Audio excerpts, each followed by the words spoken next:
Good afternoon. It is my honor to welcome you to this webinar organized by Wider Perspectives Limited. This is the seventh in the series, and we are glad you're able to join us. We're a management consulting firm helping businesses to strategically identify growth areas and harness them in order to achieve sustainability. Our focus for this year's webinar series is strategies for business sustainability. And we have been discussing topics relevant to business survival and scalability in line with the Sustainable Development Goals, decent work, and economic growth. My name is Dongesi Jackson, and I'm the lead Strategy and Practice Development Unit, Wider Perspectives Limited. I feel honored to be your host today with my colleague Msme, the team lead of our Economic Analysis Unit, as our co-host. She will facilitate the poll session and webinar evaluation. To ensure our time here meets the expected webinar etiquette, we will establish some housekeeping to guide us in this discussion. We have the Q&A platform on the Zoom. To send in your questions, kindly utilize this platform. Our questions are necessary, or rather, your questions are necessary to make it interactive. There's a chat room. The chat room is enabled. Your comments, suggestions, and contributions will be highly appreciated. This webinar is a learning forum, and we encourage participation. To participate, you can send in your questions and comments. Also, we encourage you to listen with rapt attention. As we speak, this session is live streamed, and it's currently live streamed on our Facebook page and YouTube. So for those that are unable to join us on this Zoom platform, can as well utilize the alternative platforms. This session is recorded as we speak, and for those that would want a copy of this, probably would obliged after this session, so we can make the link available. At this point, I would like to hand over to my colleague, Adobe, to facilitate the poll session. Thank you, Heidi. Hello, everyone. Our poll today has been designed to understand your appreciation for partnership in the course of growing your business. So this poll is going to take just 3 minutes of your time. And you can see the poll is already launched. You should be able to see that on your screen. So kindly send in your responses to the poll as we welcome our participants. Thank you.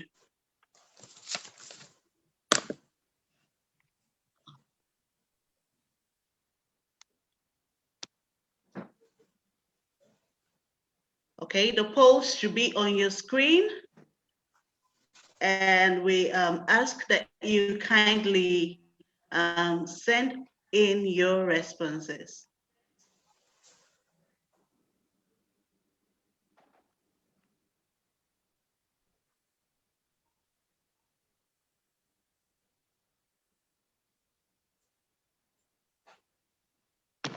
Thank you. Your responses are coming in. All right, thank you. We have barely 2 minutes more to go.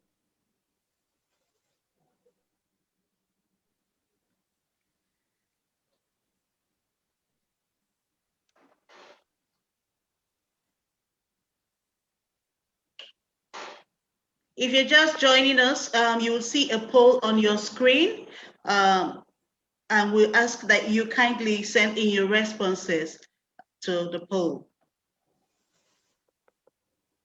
The poll has been designed to give an understanding of your appreciation for partnership in the course of growing your business?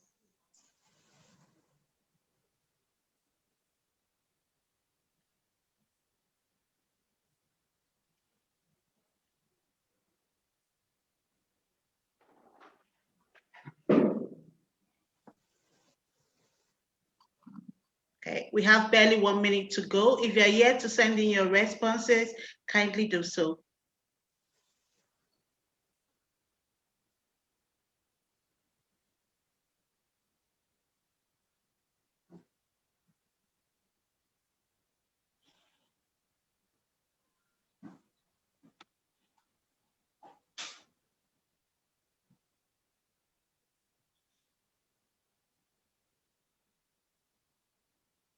Okay, the responses are coming in.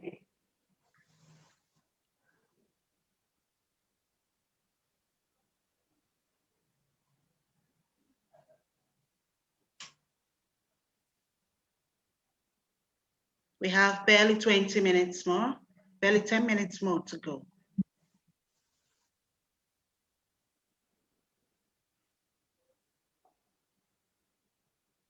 Okay, results, responses received on our poll shows that we have participants in different cadres in their organizations. We have mostly participants from executive positions in their organizations.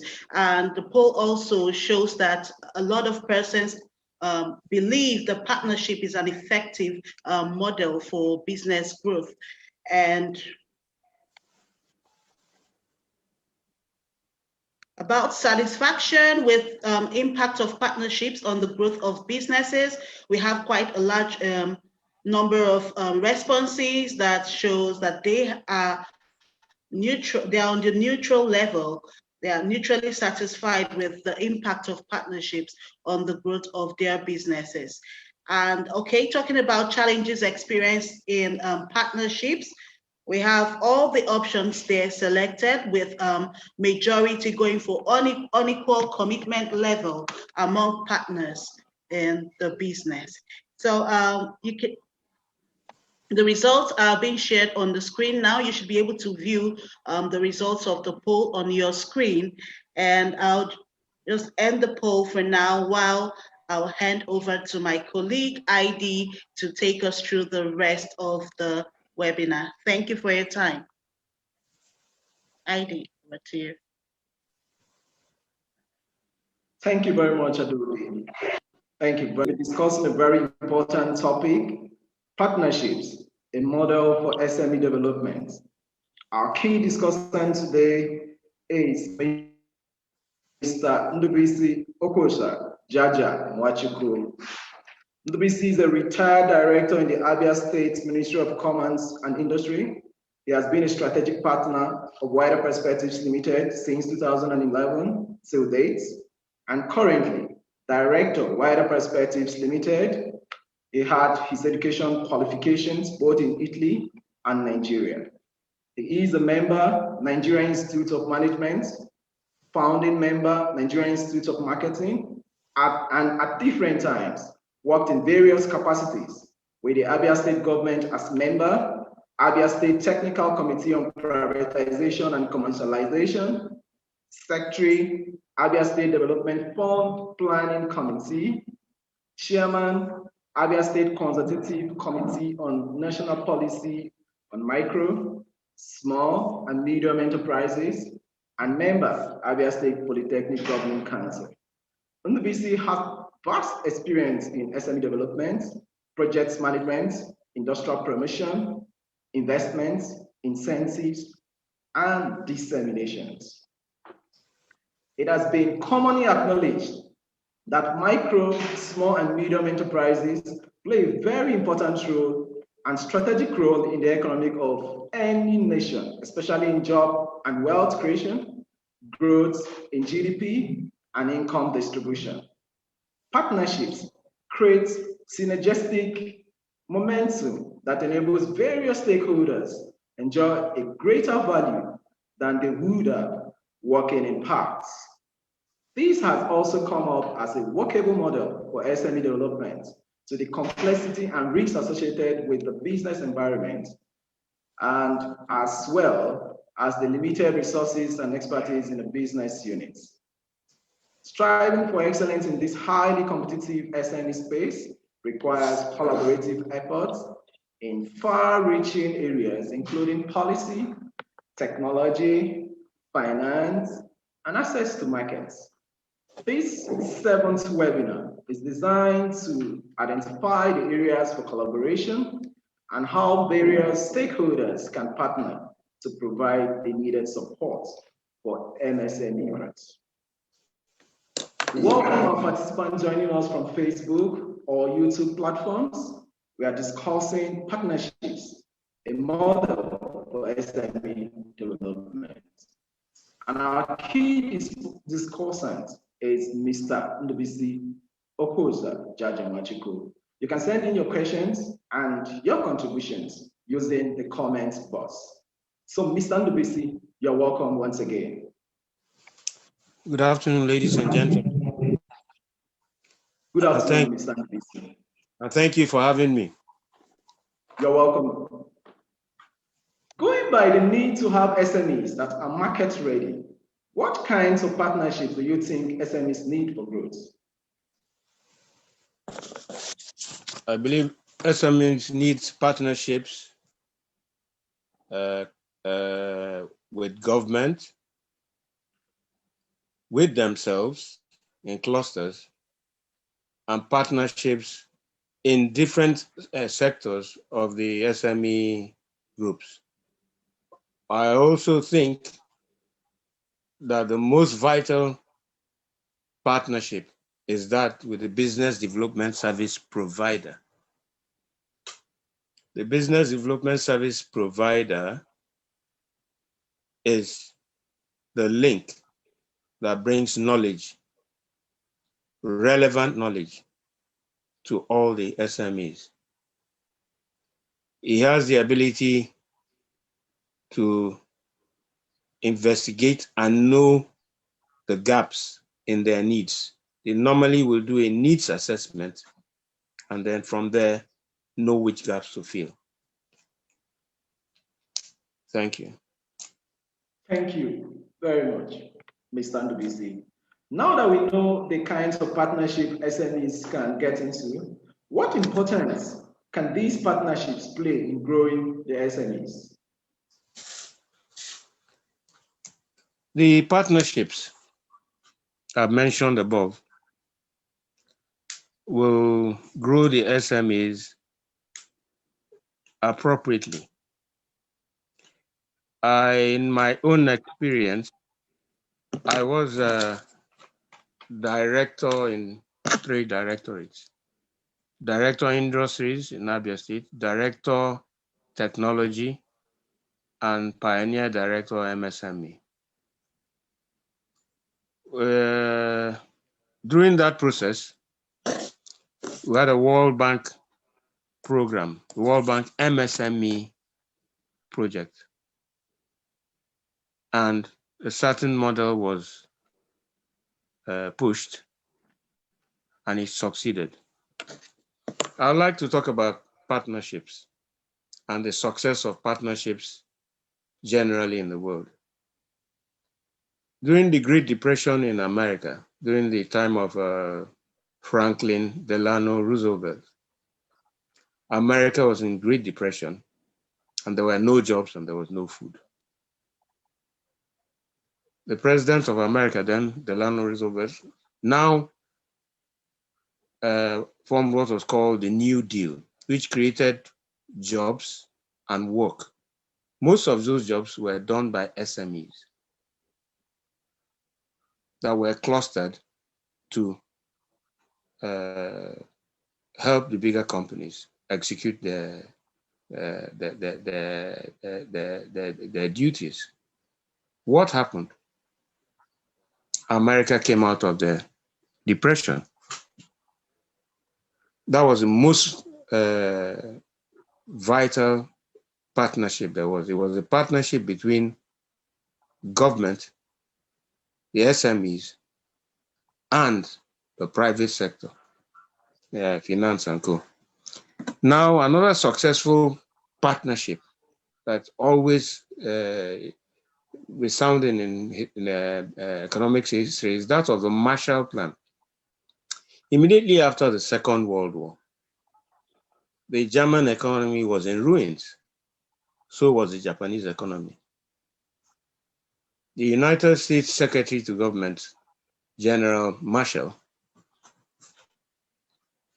marshaled out the Marshall Plan, which encouraged SMEs to grow, and they grew those economies. Today, as a result of that particular partnership between government, SMEs, funding, and sometimes the business development service providers, Japan is about the third largest economy, while Germany is about the fourth largest in the world. That was a partnership that worked completely. Now, we get into the Nigerian system. I worked in Nigeria, so that's where I'm going to get my own experiences from. A fallout of the World Bank MSME project was the fact that a model that had government on one side, business development service providers on one side, and a cluster of SMEs on one side was tried, and it was found to be successful. What happened? Government facilitated the meeting of the BDSP and the entrepreneurs that were clustered by government. And then access to finance, access to marketing, access to technology, and access to knowledge acquisition was facilitated by the BDSP. It was not something new. This was something that had been done by USAID and Eastern Nigeria, actually, in the agricultural development of Eastern Nigeria. Then there were extension officers who were agricultural counselors and consultants who were sent to the farmers to go and find out what their needs were, aggregate them, and then fill that gap.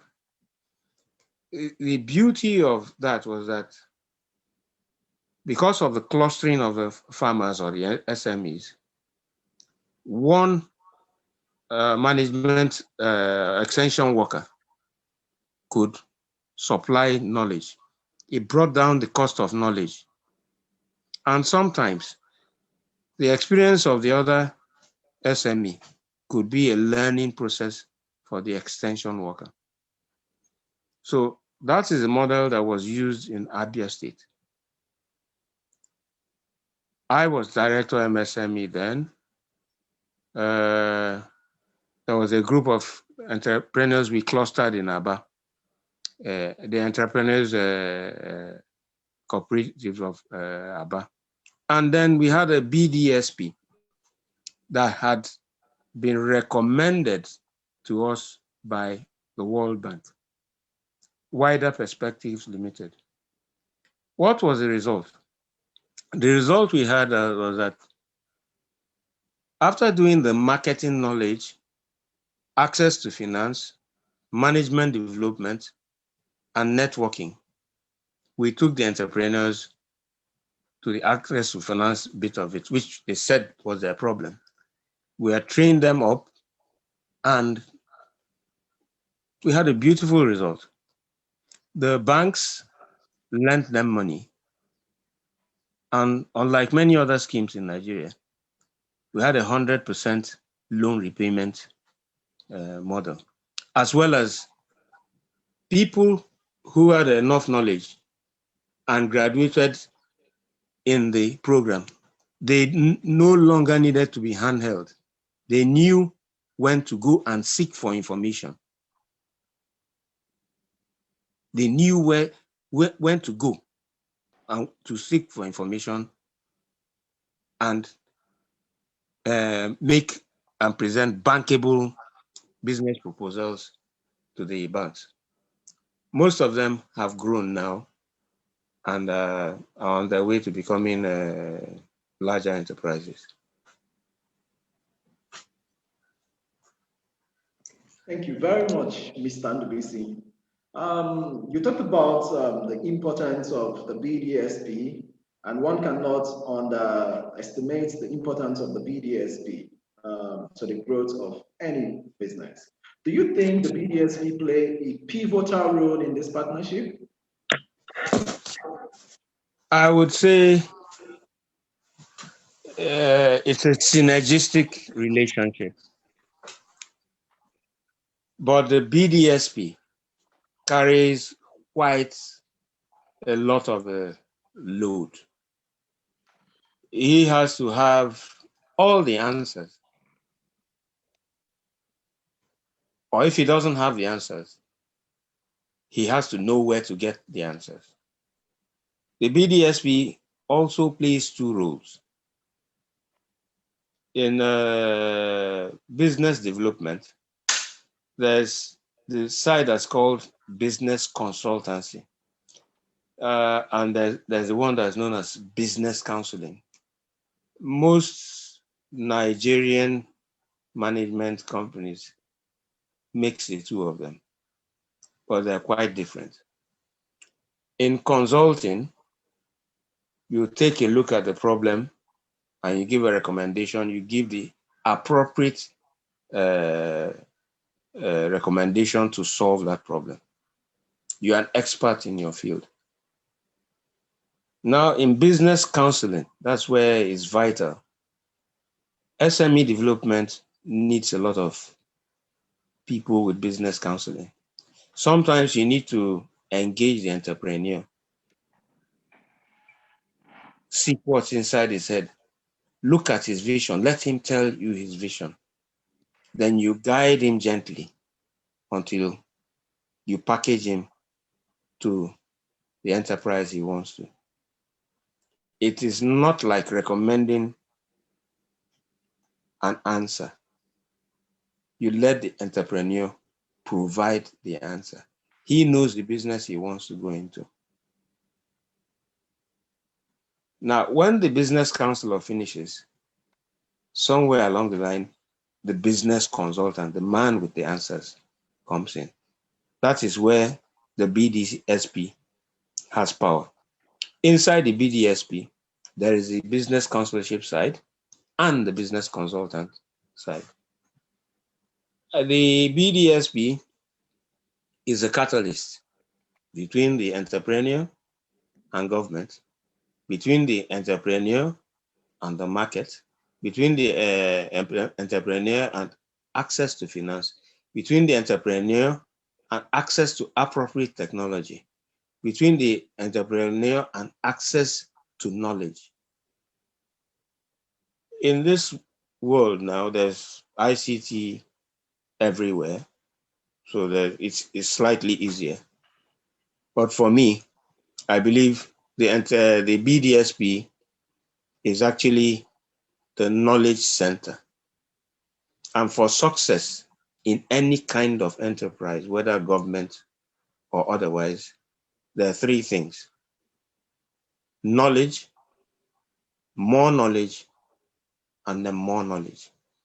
Once you have knowledge all the time and you're striving for new knowledge, you will succeed.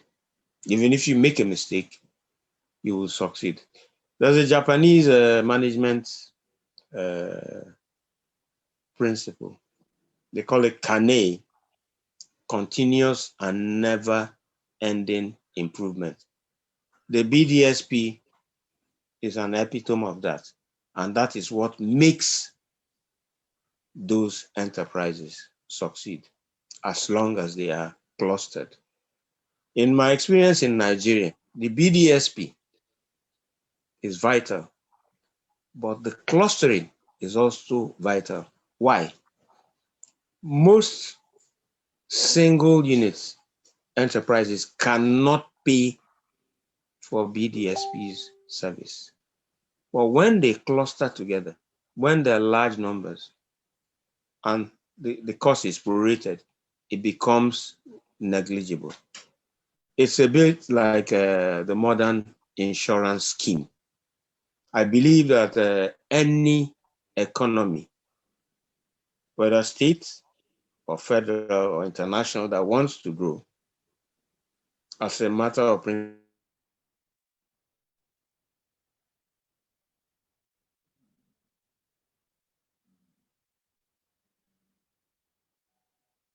principle, grow is. Thank you. Thank you very much, Mr. Ndubisi.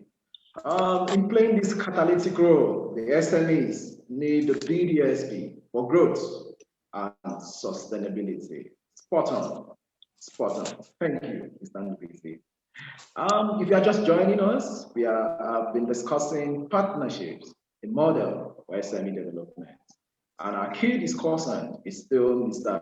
Ndubisi Okosa Jaja Nwachiko. You may share your comments, your questions using the Q&A platform. And if you're on Facebook, please share your questions in the comment box. We would oblige them, and be rest assured that Mr. Ndubisi is well equipped to give you the best answers. Once again, you're welcome. Having highlighted the importance of the BDSP, in your opinion, Mr. Ndubisi, do you think the SMEs can benefit from intersectorial partnerships? I can answer that straight away. Of course, they can benefit from intersectoral partnerships. Intersectoral partnerships cut across sectors. An example of one that is working everywhere now is the ICT and all sectors of MSMEs. Using the ICT platform, you can market your goods from wherever you are. Like here, we're all scattered all over the world. Well, we are here having a webinar. So the intersectoral collaboration is also very useful. Sometimes that's already raw material for another sector, and it goes on like that. And then there's what is known as co-opetition. That is cooperation and competition. People think it can happen, but it does happen, because when that is done properly, two enterprises who actually compete in the same market, different circles, actually come to a mutually beneficial arrangement, with the net result that there is a win-win for each one. Cooperation in intersectorally is very good only when it's a win-win. If it's a win-lose, that means one party loses. But if it is a win-win, then it is very good and should be encouraged. That is co-opetition, and that is my view on intersectoral collaboration. If it is a win-lose, please don't do it. All parties must be enhanced by that relationship. Thank you. Thank you, Mr. Ndubisi. Indeed, if it is a win-win, intersectorial partnership is suggested by Mr. Ndubisi, or is recommended. But if it is a win-lose, please take a back seat. Thank you. The required capacity of the SMEs has been a challenge for the SMEs. How then can the SMEs increase their capacity to meet market demands? My informed opinion is that some SMEs do not have exit strategies or sustainability plans. They are typical mom and pop enterprises. And when the initiator dies, the SMEs close. Also, there's what I would call knowledge deficiency. But with the modern age and ICT, it's a global village now. You can get your knowledge from anywhere.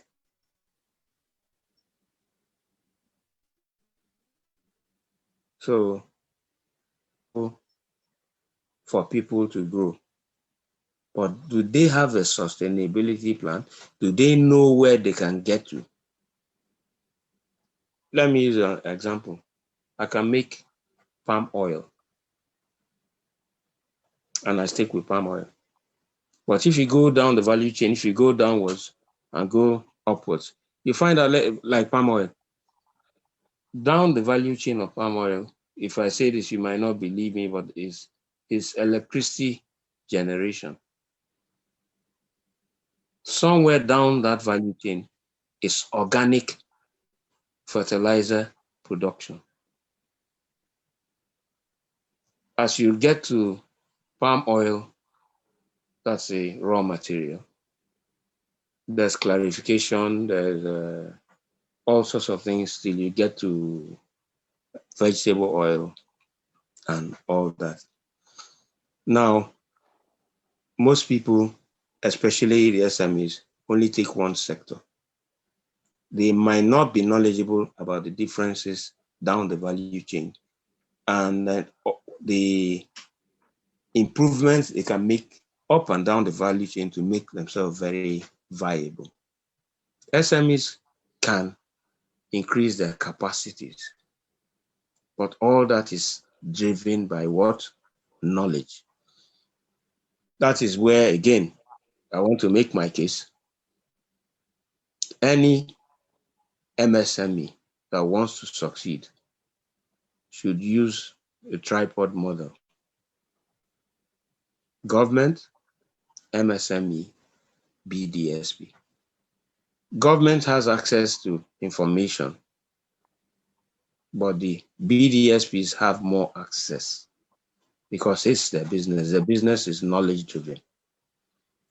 Now, and then the MSMEs themselves, if they understand that they must go into clusters, once they bring down the clusters, form the clusters, the costs go down and they get access to quality information that can grow their business. I would like to use an example again in my career. I started my civil service career in Imo State before Abia State was created.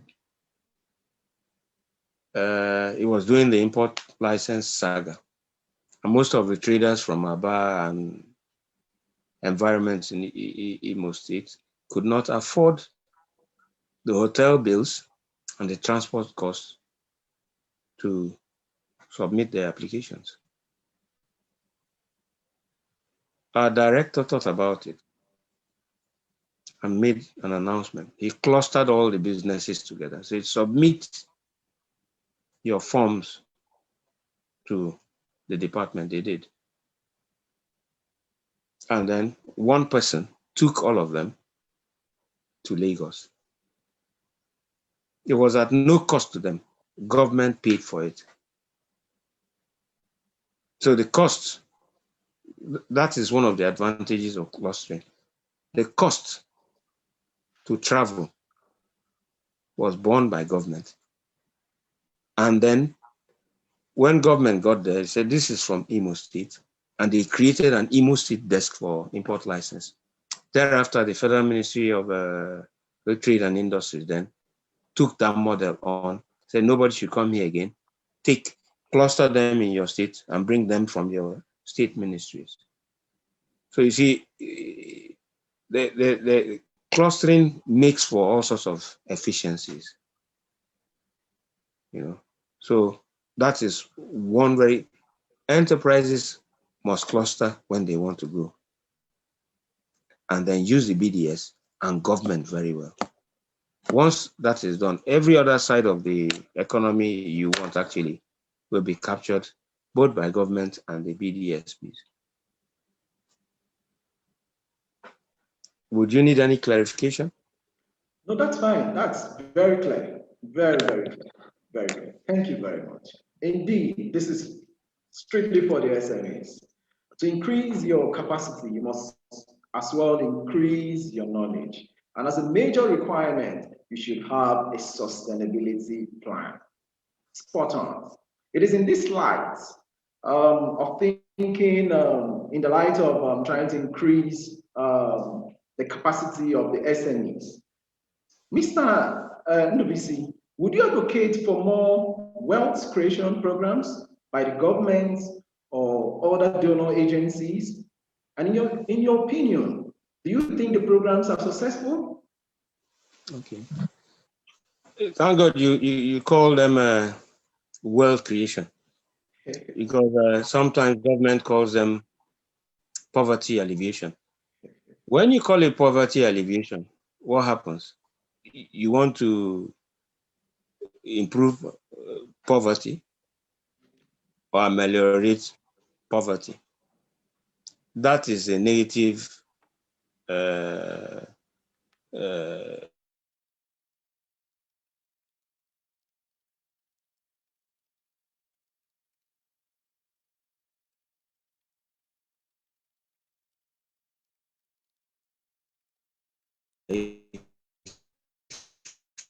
you're coming up, the sky is your limit.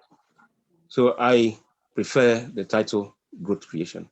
There have been very many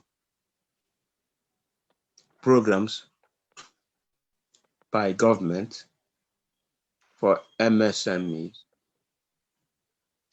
Most of them have been unsuccessful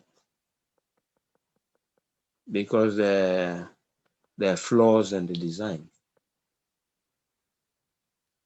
The ones that have been most successful, I can only think about two now, because the rest have been mismanaged one way or the other. Is the World Bank MSME project.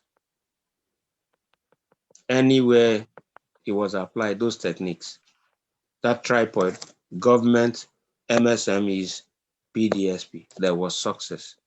The pilot states were Lagos, Kaduna, and Abia State. Eventually, we were sent to Italy for some training. But education Abia State had used in Aba was used as a model to solve a problem in Italy. There was a problem they gave us. And what happened? Our group won the best prize, because what we were talking about was not in their curriculum. They didn't believe that you can generate ideas from the people that own the projects. Because what happened is that when you do this tripod arrangement, you do a needs assessment. The people will tell you what they want. Then you have superior knowledge. You bring down what you know, and you meet in the middle, and you have a successful outcome. So these issues are there and should be encouraged. I believe MSMEs can grow to whatever they want to be. But at a certain point, you must also go for mergers and acquisitions. A case in point is the Nigerian banking system. When they merged, it was okay, some banks died, but the banks got bigger. Now, the second project that is working now is the CBN NISAL Smes initiative. I had a discussion with a bank manager because most MSMEs have access to finance problem. They say we can never lend money at less than at one digit. This thing that doesn't make sense, and is risky. That we will never lend money. No matter what the central bank does, we will never lend the money. Instead, we'll pay the penalties. And that was the opinion of all the other bankers. You see, that's why I say knowledge, knowledge, knowledge.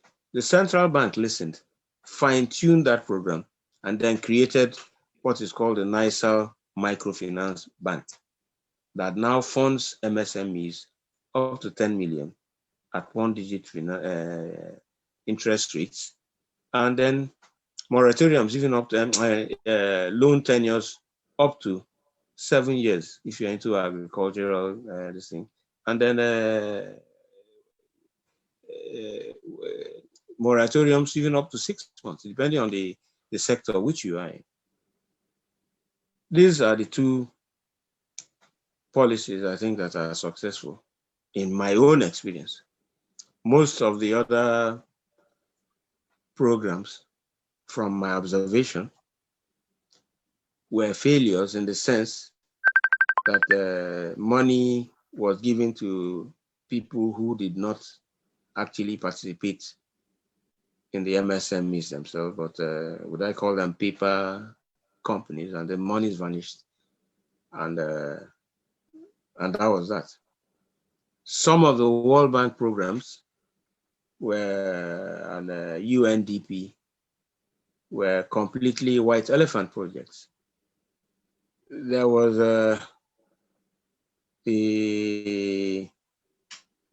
it's called Sustainable Community something now, but we were the first ones that designed the program. And a large component of the alleged money given to the states and Nigeria was actually just a paper transfer right back to the countries that gave the alleged money. Because we found out, okay, you say you want cars, you must buy cars from Japan, and Japan is the one providing money for cars. So the money doesn't really leave Japan. The cars come to Nigeria. That's all that's coming here. The money stays in Japan. Yeah, you're going to be trained by consultants. You fly in consultants from America or England or France, the people that give the money, and you charge everything to them, and the money goes back to France. So in one of the trainings, I noticed this thing, and I challenged them.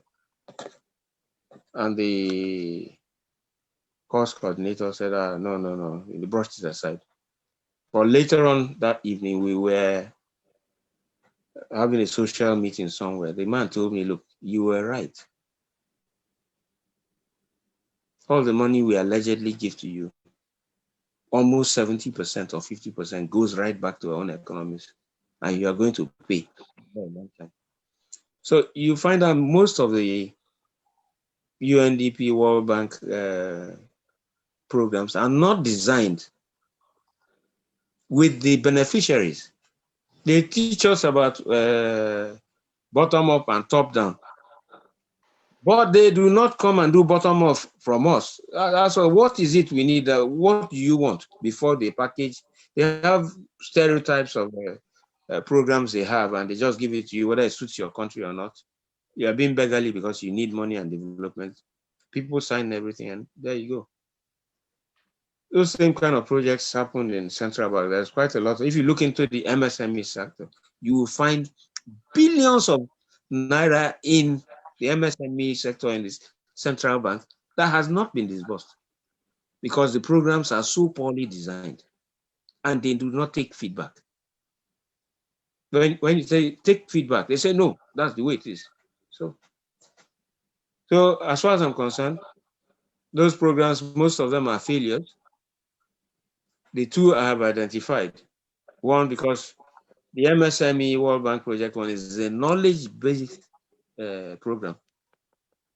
Knowledge was being built in the government employees that interface with the entrepreneurs. Knowledge was built in the entrepreneurs themselves through the BDSPs. And what was the net result? We had better MSMEs. That's my IB experience. The NICEL one, after central bank realized that the banks would not lend money, they created a microfinance bank and they're lending money.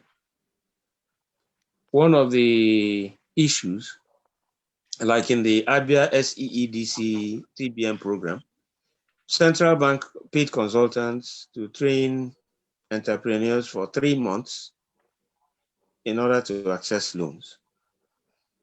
And I'd retired, and so I asked them, what are you taking a man from his business away for 3 months? And then they expected an entrepreneur who had just maybe had WASP to understand internal rate of return, net present value, all sorts of financial things. And what does he need with that? All he needs to know is, this is how much I need, this is technology I need, I know the market, I know the technology, this is my income, this is my expenditure. All these other technical things are the work of experts. That's where the BDS comes in again. They want to synchronize and package those business plans from the raw material, and experienced BDSP can deduce all those things. So they trained the people for 3 months. They go and write a business plan. They couldn't. It was wasted effort. And now in the NICEL one, with the advent of ICT, all you need to do is do your income and expenditure, your technology, your needs. A computer just goes, and the IRR comes out, net present value, cash flow, profit and loss, and all those. The man doesn't have to break his head learning what it takes a university graduate 23 years from when he was a baby to when he graduates. All he needs to know is this is what it is. It's now your product, your project is now bankable. We can lend you money. And then that's the way it goes. So those two programs, I think you should fine-tune them a little bit more. You get a better result in the MSME sector. The other vital thing is membership of business associations, chambers of commerce, NACI, and then clustering into sectoral groups. So you don't get involved in the bigger, you can join the NACIMA, so information keeps on coming from there, but you need the smaller ones of 100 to 1,000. That's about the maximum they should be.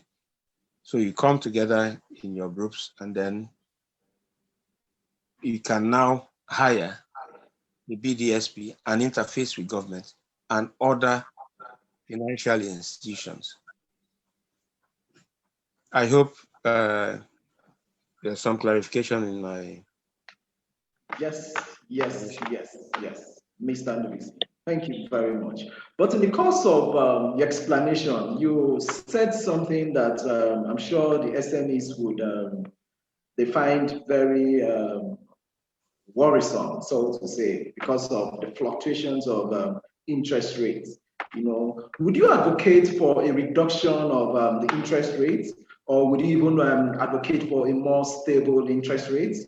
Because the SMEs seriously wouldn't grow if the interest rates are in double digits or fluctuates frequently. The Nigerian banking sector, as far as I'm concerned, is I won't want to use strong language. I will just give you an example. For every transaction you do in the bank, please check whether it's a savings account or current account. You are paying about a minimum of 20 naira per transaction.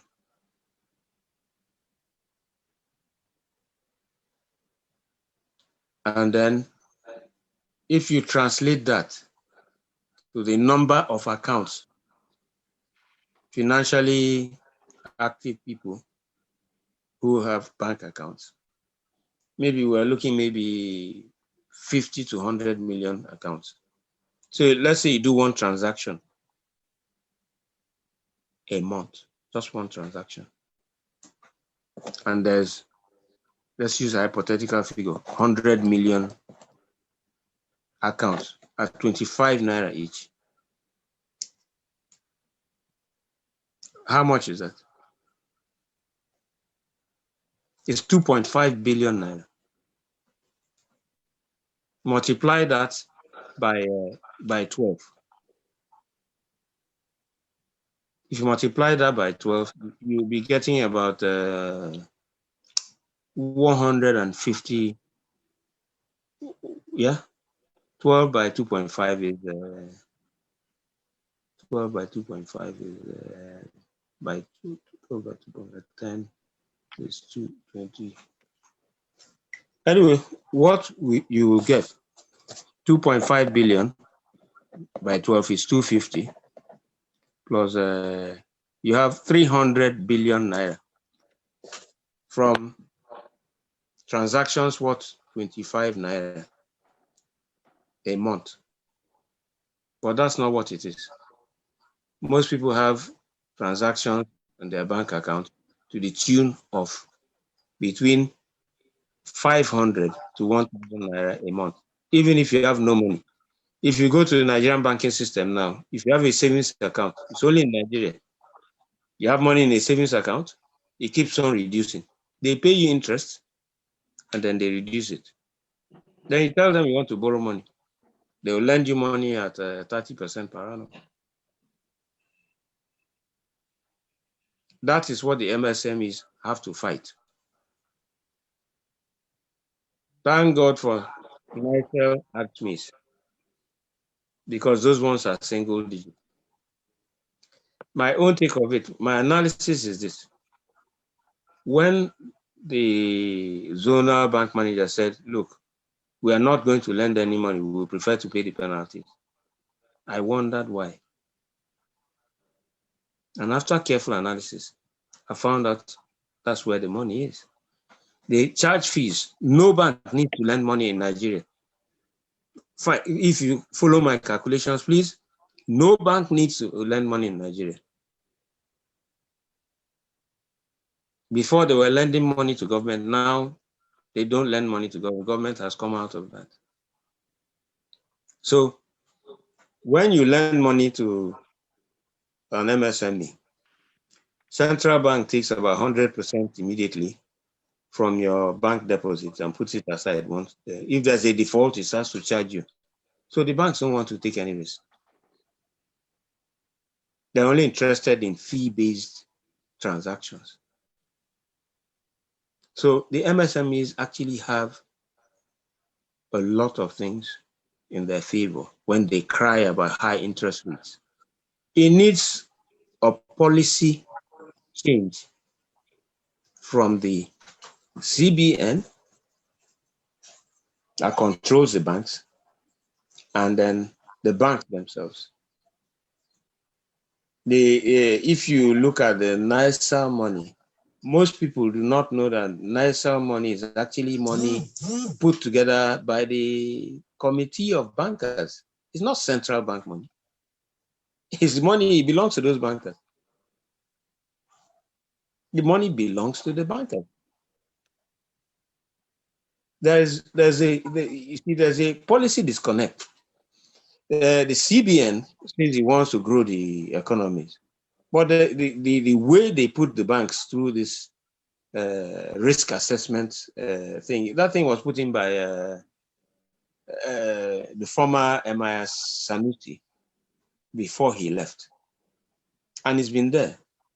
Now, if you look at those risk assessments they're doing, and go and check the banking sector elsewhere in the world, you find out there's nothing like that. So I am in agreement. The interest rates are too high. They should not be more than 12%. They should be 12% and below. But the only person that can do that is the CBN by its policies. And then you go into the banks and find out why do they have that. If you look at what the banks are doing now, you find out that it's unconscionable. You cannot have a savings account and every month your balances drop. How is that possible? So there's a disconnect in the Nigerian banking system that needs to be addressed, and that is CBN's work. It's not the MSME's fault. It's neither is it the banks really. It's actually something the CBN has to tackle. They need to look at the risk assessment, and then they look at those charges the banks are doing. Suddenly they've come up with stamp duties. Every transaction you do now has stamp duties. It's a huge pile of money to government. So that's my own opinion. The CBN and government must do something if they need to encourage MSMEs. They've done a little bit by the NISA, those ones are single digits. There are all sorts of CBN programs. The conditions for access are so unattainable that you just pieces of paper they write. You know, have you tried to borrow from a microfinance bank? That's not NISA. When they tell you the risk assessment they have to go through before you get whatever money, you find out that going to a microfinance bank is almost like going to a loan shark. Some of them have thugs and everybody else. So I agree entirely with the MSMEs. I believe they should bring those bring the interest rate down, but that depends on CBN. There's nothing they can do about it. It's government, the policymakers. You see now why I say it's always important to have government in your tripod, because some of those things are out of the purview of both the BDSB and the MSME, and even the people who provide the access to finance, the banks. Really, in Nigeria, I've looked at them, I just keep on laughing. If you go and look at the Marshall Plan in Germany, Japan, and even till today, America, there's what is known as venture capital. These are grants given to deserving businesses to grow them, so that by the time they grow, they can now move into the banking sector. In the Nigerian sector, is there any such fund? Sometime in the 90s, they proposed what they call a venture capital fund. It died. Nothing happened with it. In my ministry then, we were trying to domesticate the policy. But somewhere along it died. You know, venture capital, you give money. If it gets lost, fine. If it succeeds, you take your thing. But it's government that normally does it. It's the policy that you use to grow your MSMEs. It does not exist in Nigeria. It doesn't exist in Abia State. And it's vitally needed. There's a policy that works, which I can tell you now, which I almost... Huh? There's a policy that worked very, very well. It's the Technology Business Incubator. There's one in Aba. There's one in Mina and Bauchi and Maiduguri. I don't know how those ones are by now. But what they did was cluster enterprises, nurture them, put them through NAFDAC and all those certifications. You stay in there. Once you get the certification, they also take you towards the BDSP and the bank, and you get money and you graduate to the outside world. That also works very well. But has it been replicated? Has it been domesticated in all the states? No, it hasn't been domesticated. So these are issues that are there, and I think the Nigerian government needs to do a lot of work, especially at the CBN policy level, for loans to MSMEs. Banks see MSMEs as people who will not pay back their loans, and they will try as much as possible never to lend you money. They put in all sorts of hurdles. So it's either there's a policy to encourage them to lend money, or they create specialized institutions for venture capital and MSME funds. And I think in most developed countries, if you go and look, they're there. NISAL is something that looks like that, but if I look at it, it's just targeted to a particular disbursement. It's not designed to be able to carry the whole sector. If NISAL is redesigned properly, it can actually be the bank for MSMEs. But the infrastructure is not big enough from what I see. Okay, thank you very much, sir. Yeah. At this point, we'll be taking a question from a participant, and I'll just say to you, sir, this is for you. Okay. Given your very wide experience in both the public and private subsection in Abia State, do you think that the current state governments and indeed the ones before it have done enough to promote and sustain the requisite partnerships with MSMEs in Abia State? I would say they have done quite a lot. Some of the work that has been done is like you're building a 20-story building. You need to go about 4 stories down to do the foundation. So if anybody walking past might not know that you're building a 20-story building until they see the superstructure. If there's no good foundation, the building will fall. Abia State has been in the forefront in all the UNDP programs, the formal to informal sector in Aba, which was successful. The World Bank MSME program, which was successful. It was Abia State that provided counterpart funding and encouragement. The Enyimba Economic City. Most people really do not know what Enyimba Economic City is, but it's like digging the foundation for a 20-story building. Abia State government has provided land.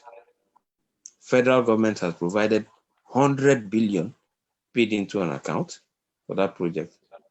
And the Chinese private sector developer is going to provide 700 million naira equivalent to finish that project.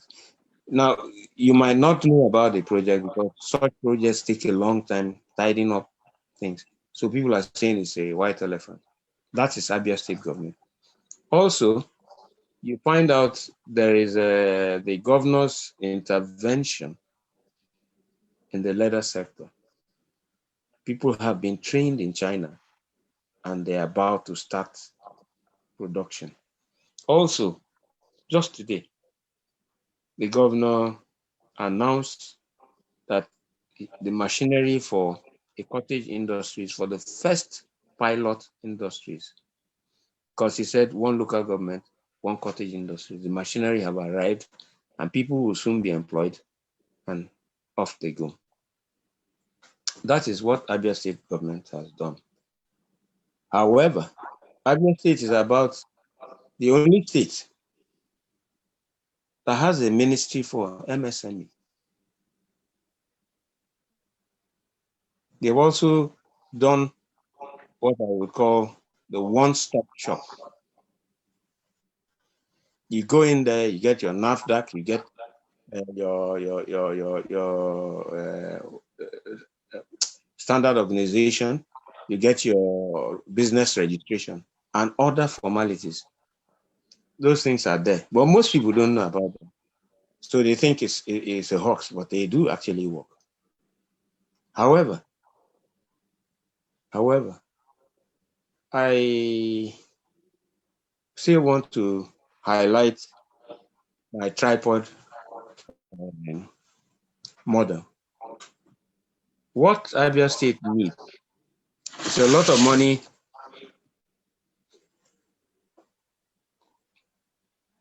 access to credit for the SMEs.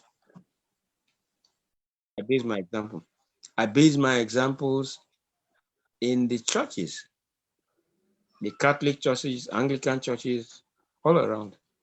You see women doing millions of naira projects. You give it to the men, somebody embezzles the money, but the women, they always finish their projects.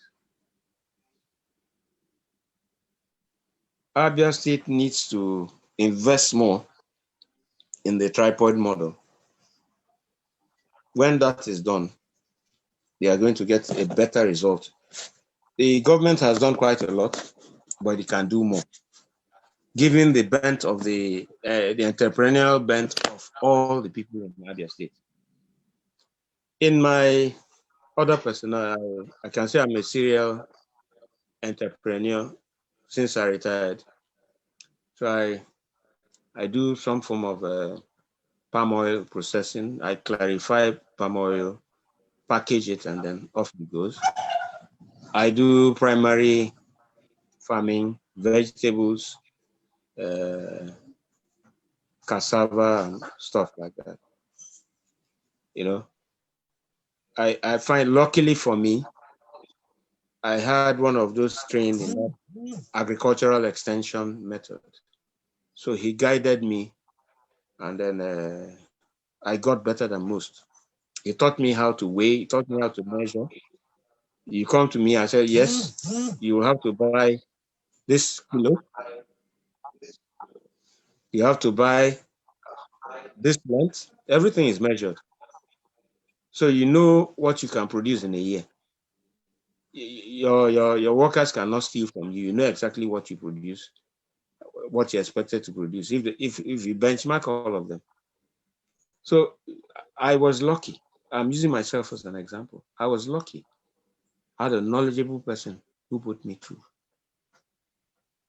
That is where Abia State government has to do a little bit more work.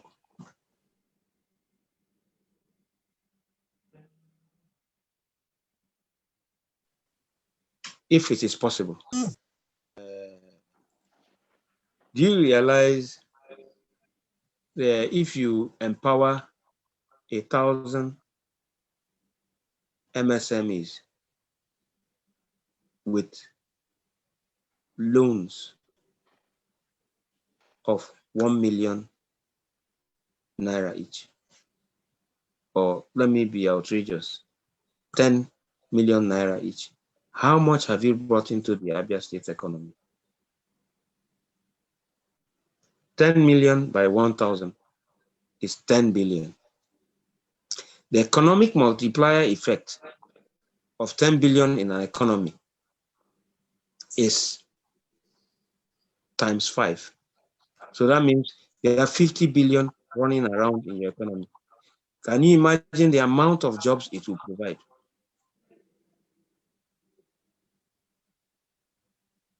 Do you know the amount of taxes it will generate?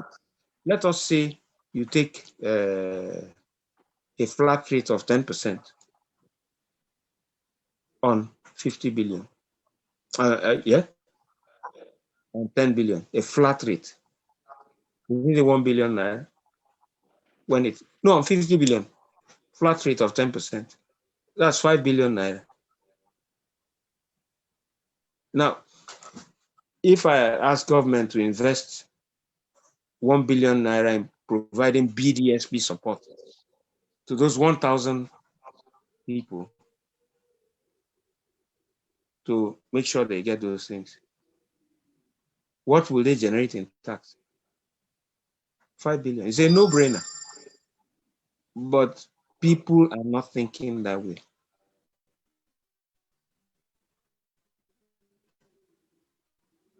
You need to.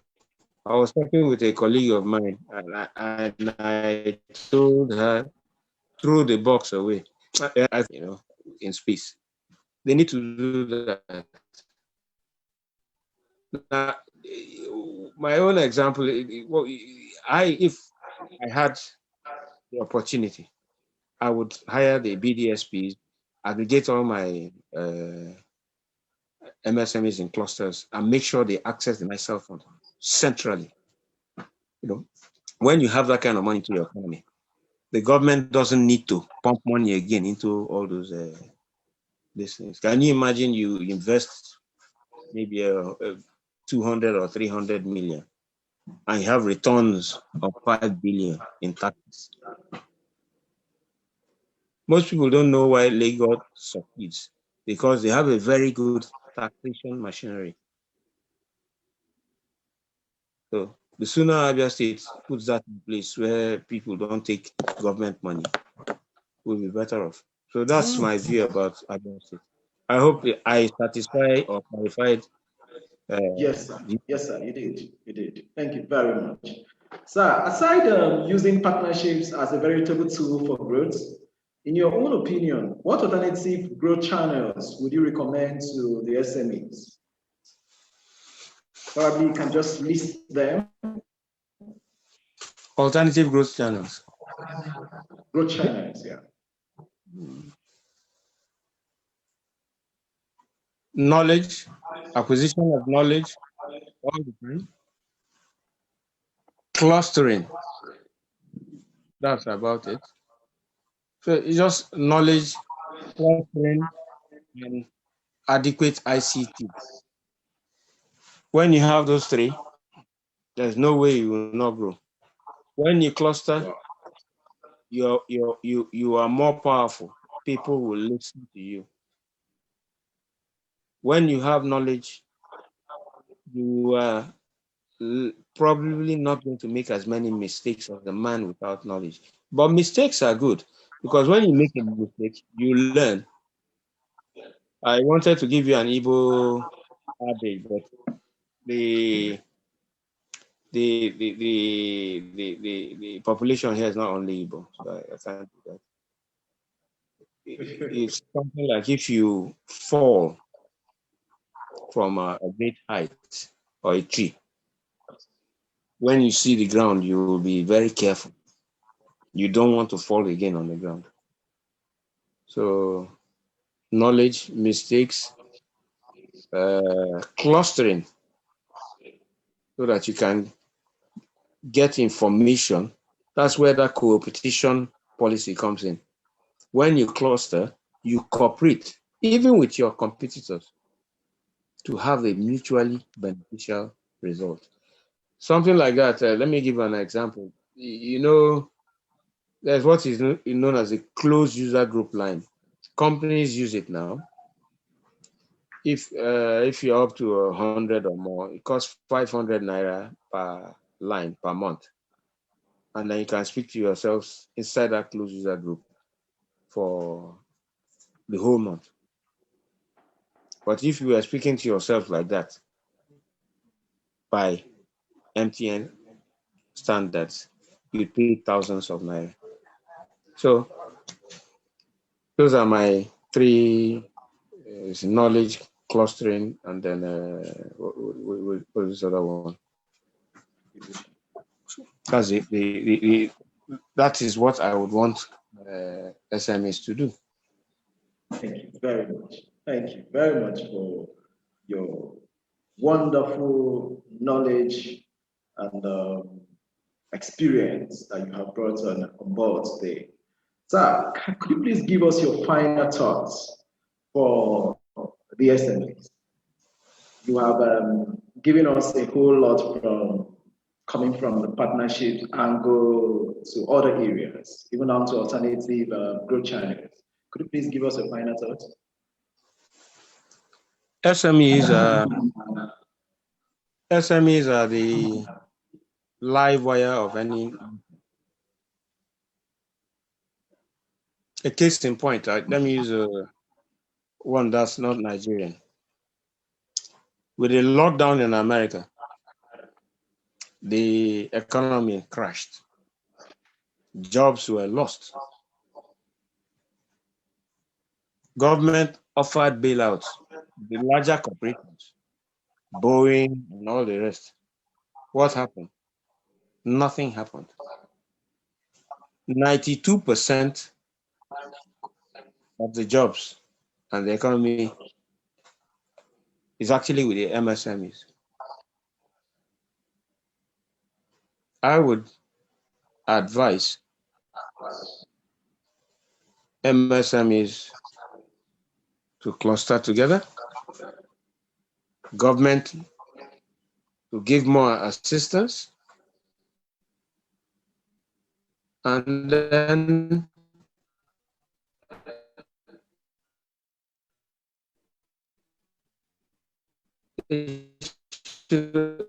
all of us, operations and internal partners, listening to Professor P.L.O. Lumumba, and he made a very powerful statement. He says Nigeria is the eye of Africa. And then he went ahead and said, look,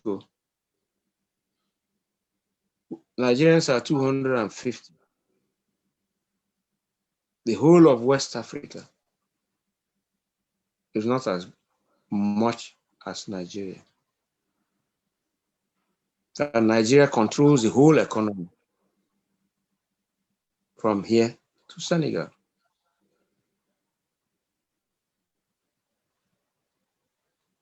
I believe MSMEs, the opportunities are vast. Most MSMEs in Nigeria have not met the domestic market before going to the international market. So the gap is there. So there's room for expansion in Nigeria and beyond Nigeria. There should be consistent government policy to encourage MSMEs by providing technology business incubators run by private sector so it doesn't become a gravy train.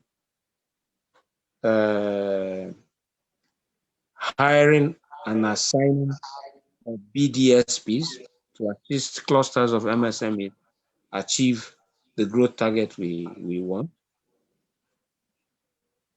And then policy to provide venture capital as well as one digit interest. You see, with the BDSP and the technology business incubator, the knowledge side is now reinforced. Also, people should, maybe with COVID now, traveling is no longer possible. So we can get more information from webinars and YouTube about new best practices. So that's my own advice to MSMEs, because they provide the bulk of employment in any economy, anywhere in the world. Thank you very much, Mr. Ndubisi. It's always a delight. I'm sure the MSMEs will be pleased to tap from this wealth of experience, and it will also be our delight to do this again with you, to bring to bear the wealth of experience in the MSME space. Thank you very much. So at this point, I'll invite Adobe to participate. Just a minute. Okay, sir. Okay, I'd like to make a recognition of one of the participants here. I'd like to say thank you to Mrs. Julie Onom Wariako. She was my PAMSEC from Imo State to Abia State before she retired. She was one of those who encouraged me to walk along this path and gave me opportunities that gave me the growth path I had. I just want to say thank you to her because I noticed she's a participant here. Thank you very much. And we at Wired Perspectives also say thank you to Mrs. Julie. Thank you very much. So at this point, I will invite Adobe to facilitate the webinar evaluation. Thank you very much, ID. It was a very educative discussion with Mr. Ndubisi Jajawachuku. Thank you very much, sir, for the knowledge that you have shared with us. Up on the screen, we're going to be launching our evaluation. We are a management consulting firm committed to continuous improvement, and we try as much as possible to get feedback on our current processes so that we can do better next time. So we'll be launching the evaluation now. Kindly look to your screen and please send in your responses. We really need those responses to be able to serve you better, to be able to perform better in our next webinar. The evaluation is going to run through the remaining time of the webinar. Please send in your responses before you exit the webinar. Thank you so much for your time, and over to you, ID. Thank you very much, Adobe. Thank you, our key discussants, for sharing your knowledge and experience with us. We believe that our participants have taken away key learnings from this discussion today. Many thanks to you, our esteemed participants, for joining us and making the discussion quite interactive. The recording of this webinar will be on our social media handles, and the recordings too from the previous webinars are already on our handles. So you can refer to them after now and get more information if you missed any. This is also to remind you that our webinar is a monthly event which holds every third Tuesday of the month, and we encourage you to join us next month. Furthermore, as part of our drive to facilitate business growth, our enterprise training for access to the CBN Agri Business Fund commences on November 30th. So kindly visit our social media handles for registration. It is an online training. So at this point, I just want to thank everyone for the time you have given, for the time that you're able to set aside for this webinar. We are pleased and we are glad you're able to join us, and do have yourself a nice day.